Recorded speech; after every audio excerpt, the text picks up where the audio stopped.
Good morning, children. Today we'll see Unit 3 poem. Lines written in early spring, written by William Wordsworth. For sure, you would have read many poems of William Wordsworth, children. Years together, you would have sure come across his poems. You know, William Wordsworth, he was the poet considered as nature poet. He loves to write poem on nature. He is familiar for the natural poem. You know, some of his major work. We'll see what all his major work, children. You know, those were Daffodils, The Solitary Reaper, To the Cuckoo, The Tables Turn, and lines composed a few miles about Chinchanabe. You would have come across some of his work, isn't it? Now, we'll see warm up. Do you go for leisure walk? If you are a city dweller, what or who would you expect to see on your walk?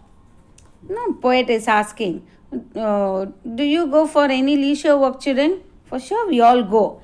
But when we go leisure walk, in the sense just for time pass, we walk, no? That is leisure walk. So for sure, we go. If you are a city dweller in the sense the one keeps walking here and there. Okay. If you are a city dweller, what or who would you expect to see on your way? Whom do you meet or whom do you expect to see? Poet is asking. Whom do you see, children? See, what you see now, for sure in a city you will come across empty lands now. You will see parks, you will see, and some trees on the way. That's what we see here. Okay, now to the next question we'll see. If you go to a village, what scenes would you observe? Now the same thing, when you are in village, what do you observe in village, children? In village, you would observe the greenish land, fields, the flock of sheep, swamps, boat, pond, lake, and some plants with flowers. So many things. The natural scenery you see in village. The beauty of the world you come across in village, not in cities. You really wish to see the nature's beauty, then that you could see only in the villages. Now we'll see what the poem is. What is William Wordsworth saying in this poem? I heard 1,000 blended notes, while in a groove I sat reclined, in that sweet mood when pleasant thoughts bring sad thoughts to the mind. Okay. I heard 1,000 blended notes. Who is saying he heard 1,000 blended notes? William Wordsworth, he says he heard 1,000 blended notes. What notes over here, children? Musical notes. While in a groove I sat reclined. Groove in the sense group of trees. Sat is nothing but sat. In English literature, no? Sat, it's written like sat. Sat, S-A-T, sat. Reclined in the sense lean back in a position of rest. When we go for park, no, children, we sit leisurely, we lean on any tree or we rest our hands down and we lean on that. Sitting leisurely, that is reclined. Now, poet says when he was resting, which means he was leaning back on a tree or when he was leaning on something else, he heard 1,000 blended notes. What is 1,000 blended notes he mean to say, children? He mean to say the breeze that occurs, that chillness in the breeze, that sound in that air, in that nature, he could hear 1,000 blended notes, 1,000 musical notes. He could hear, it seems, which means 1,000 musical sounds he could come across in nature. In that sweet mood, when pleasant thoughts bring sad thoughts to the mind. When he was resting, when he was in the leisure hours, he was so happy. He had that pleasant mood, thinking of mm, certain good things, enjoying the pleasantness of the nature. As he was pleasant, no, as his mind was pleasant, the same moment his mind was sad also. Our thoughts differ, children. So as we keep on thinking some good thoughts, no, at the same time some bad thoughts also comes to our mind. Now the same, that's what the poet says. He says, when I was sitting and leaning on a tree, when I was sitting leisurely, pleasantly, when I was sitting, my mind was wandering. I was observing the nature. I was enjoying with the nature, the breeze that moves towards me. I could hear so many musical sounds in the breeze. I was enjoying, as I was enjoying, no, I had sweet thoughts in my mind. At the same time, there was a flash of bad thoughts also in his mind. To her fair works did nature link the human soul that through me ran, and much ingrieved my heart to think what man has made of man. Not to her fair works did nature links. What do you mean by fair works, children? No, the poet is appreciating the nature. He is appreciating the creation of God. How beautiful God has created this nature. How nice this nature is. No, he is appreciating God's beautiful work. And at the same time, no, he links this ability of human soul. At the same time, the human soul that through me it ran. Through me in the sense through whom? Through the poet. He is linking God's creation with human soul. God has created so many beautiful things in this world. But what man has done of that? He keeps thinking. And much it grieved my heart to think. Grieved in the sense mourn. He is mourning. How beautiful God has created this beautiful nature. But what man has done with this nature? To this mother earth, what man has done? What man has made of man? Man as a man of made of man, in the sense, here Wordsworth, no, he states one of his principles philosophies here. It is man's innate state, inborn state to be close to nature. Obviously, people love to be with nature, but the same people, what they do, they destroy nature.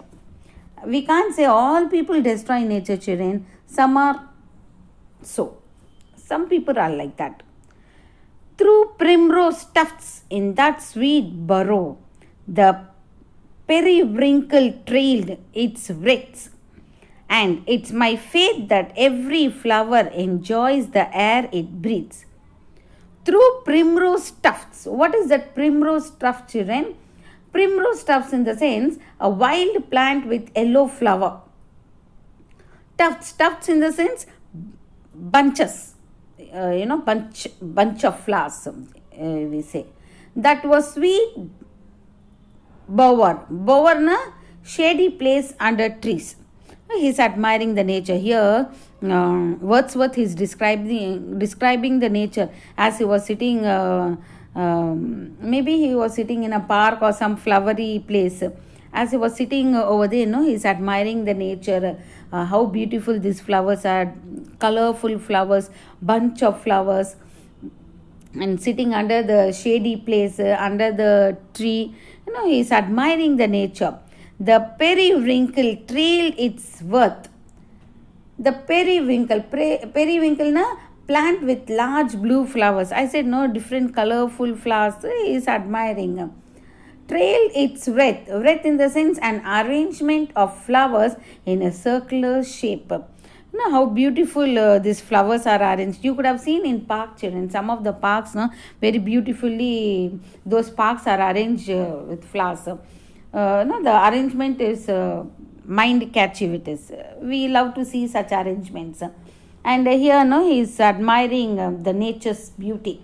That is, what are the things God has created? How beautiful God has created these trees, flowers, beautiful flowers, colorful flowers. And it's my faith that every flower enjoys the air it breathes. he says, and it's my faith. The poem has faith, or he has a strong belief that every flower for sure might be enjoying this chill air. The breeze that passes through the flowers. Every flower will surely enjoy the air. His faith, he says, for sure, every flower over this nature, they will enjoy the breeze that passes through them. The birds around me hopped and played. They thought I cannot measure, but the least motion which they made, it seems a thrill of pleasure. The birds around me hopped and played. Sitting over there, he is admiring the birds. The birds that they hop, how they hop, from one place to other they hop. He says the birds that hop around me, around whom? Around Wordsworth. He's admiring the birds over there. When we sit in the park, even we could see birds moving here and there. Not only in the park, children, any empty area, where there is full of greenish grass and plants, flowery plants or trees, where we see this type of land, obviously we could see birds around us. Their thoughts I cannot measure. Their thoughts, in the sense, the happiness of the birds, the poet says, I cannot measure their thoughts. They were so happy. The birds were moving around him in a pleasant manner. But the least motion which they made, it seemed the least motion in the sense, the poet, he couldn't understand what they say. The moving, when they convey, every animal, they do talk, children, as how we talk one another. For sure, animal also, they talk. That's what he says. But the least motion which they made, what they talk or what they say one another, poet is unable to understand that. He couldn't make out what they say to each other. It seems a thrill of pleasure. He is enjoying the little birds, the moments what they make all. He is enjoying. Who is enjoying over here? The poet. Who is a poet? William Wordsworth. He is enjoying the moments of the birds. The budding twigs spread out their fan to catch the breezy air, and I must think, do all I can, that there was pleasure there. The budding twigs spread out their fans. What is that budding twigs, children? The growing small leafless branches, the branches that keep growing. It spreads out. You could see as the tree keeps growing, you could see each and every twig, it extends to catch the breezy air, to catch the chill air, which is sweet and light. Obviously, he is admiring the nature, children. He is trying to convey us how happy the plant, the tree is happy when it could feel the breeze touching him. For sure, we are happy, children, when breeze touches us, or when we could feel the chill breeze, we are happy. The same way, plant and trees are also happy when chill breeze touch them. And I must think, do all I can, that there was pleasure there. And all that the poet can do is to gather pleasure. That is what poet could do, gather pleasure. He could feel that happiness, thinking, sitting under the tree, he thinks how happy I am in this chill air. What happiness I feel, the same happiness even the plant and trees also, they do feel.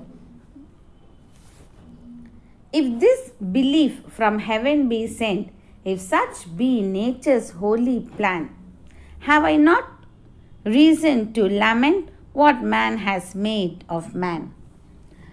Now, he says, if it is a belief sent by heaven, he believes, this entire world is made by God. This pleasant moment is sent by God. Everything is made by God. The heaven is made by God. He feels as if, sitting over there enjoying the chill breeze, no, that heaven feelingness.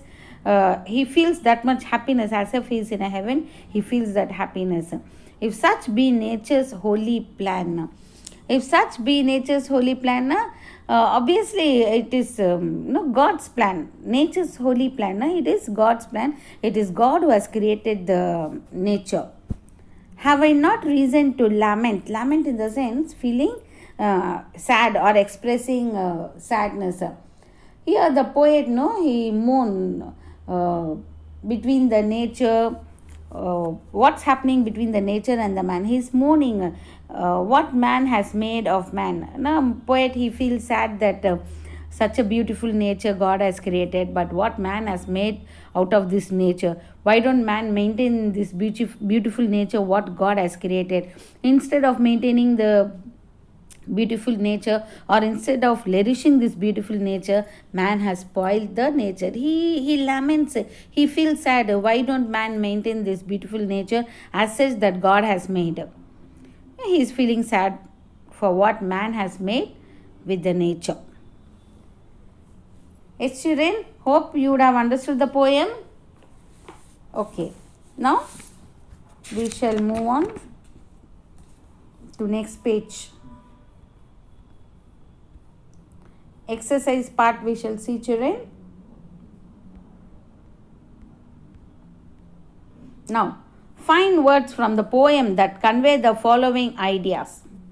Here, idea is given, children, that is, meaning is given. For this meaning, you must find the word. To what word this meaning relates, you must find the words. Connected together. What do you mean by connected together, children? Blended. Blended. blended. Blended. Spread over the surface of the ground in a strangling manner. What is the word? Trailed. trailed.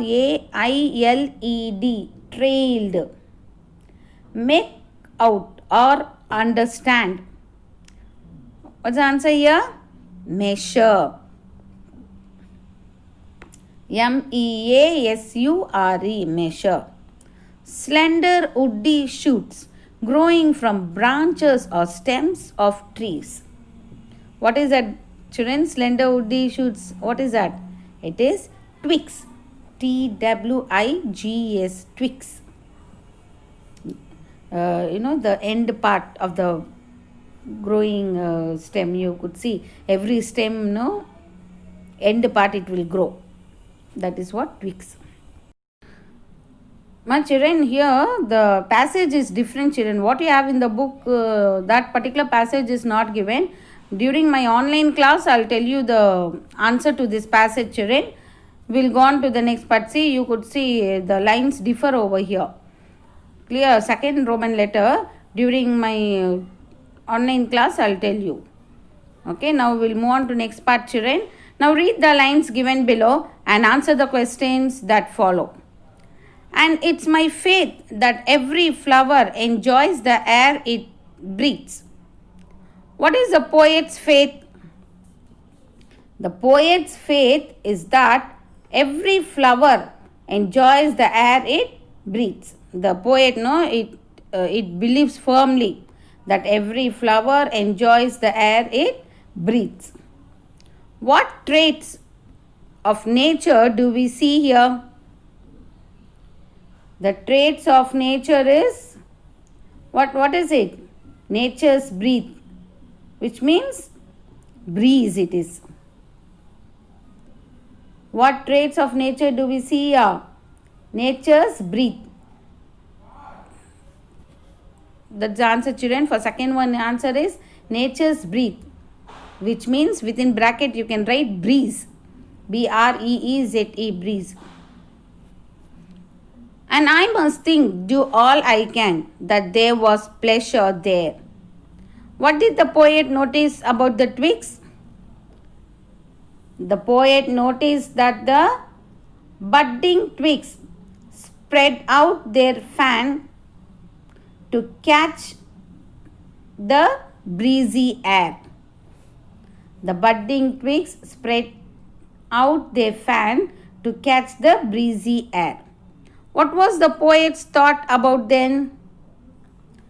The poet believes the twigs are enjoying the breeze and mentions that there is pleasure hidden there. If this belief from heaven be sent, if such be nature's holy plan, what does heaven refer to? Heaven refer to God. Why does the poet call it holy?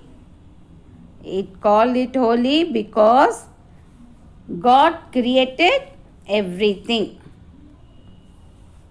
Okay, next explain the following lines with reference to the context herein. So that all you will do it. Now, read the following sets of lines and identify the figure of speech used in each extract. To her works did nature link. What is the figure of speech, children? It is personification. What's the figure of speech? Personification. The human soul that through me ran. What is it? This is also personification. He's comparing human soul to nature. And it's my faith that every flower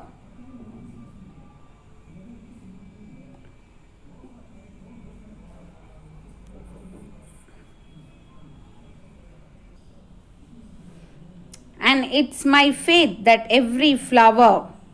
What is the figure of speech in? Here it is personification. This is also personification. What man has made of man. Here what's the figure of speech? You have three figure of speech over here, children. Here it is repetition. Man and man is repeated. Okay, so it is repetition. R-E-P-E-T-I-T-I-O-N. Repetition. And you can also write here rhyme also, because the word man and man, no, it's rhyme also you can write. You can also write alliteration, because yum yum yum. In man, made, man again, you can write alliteration also. Okay, now next. Complete the following sentences by choosing the best option. The poet experiences sadness because the blended notes are jarring. Nature is filled with negativity. He is worried about the destruction caused to nature. Natural calamities occurred frequently. What is the right answer, children? Why is the poet sad? He is worried about the destruction caused to nature. No poet is worried. Man to man. What has man made? Man has destructed the nature. He has destroyed the nature. The poem is set in a city, village, grove, or park. Where is the poem set, children? It is set in a grove. What do you mean by grove? Where group of plants, where you see plants, trees and grassy land. Where there is full of plants, it is row of plants. Where you see row of plants, it is group. The poem speaks of dash. Man's plan to shape destiny. Man seeking pleasure and riches. Man indulging in wars and acts of destruction. Man's fear of nature. What's the right answer? Man indulging in wars and acts of destruction. Okay, man is the one to destroy the nature. How does he destroy the nature? He indulges himself in war and he tend to destroy the nature. Yes, children, do read the poem for a better understanding. Hope you would have understood the poem, children. Okay. See you, bye. Let us meet in the next class, children.